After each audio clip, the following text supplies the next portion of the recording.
Dan untuk aku juga sebenarnya Spurs dengan MU ni dia akan bermain di awal pagi Sabtu. Disebabkan diorang akan main Europa League Final pada Khamis, EPL keluarkan jadual diorang akan main awal sikit. Cuma awal sikit tu dia akan jadi persoalan sama ada kau nak gunakan player muda ataupun second squad ataupun kau nak gunakan player utama untuk adakan momentum sebelum Europa League Final. So itu menjadi persoalan peminat-peminat. So untuk korang mana satu? Nak gunakan rehatkan player untuk fokus pemain utama ataupun gunakan player utama sekarang untuk dapatkan momentum untuk perlawanan Europa League Final. So mana satu pilihan korang? Kita kembali ke Liverpool sebenarnya. Liverpool of course aku agak terkejut bila bila Arnold masuk second half tu. Sebelum dia masuk dia dibu satu stadium. So aku cakap, "Uish, kau bukan player."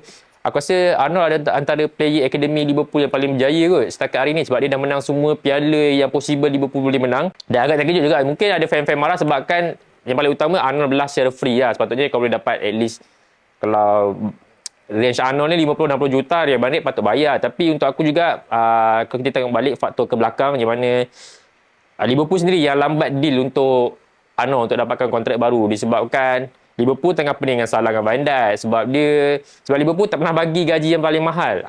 Salah ni antara gaji yang paling mahal dan pernah ada orang pernah pecah tabung . So dia agak keliru dekat situ.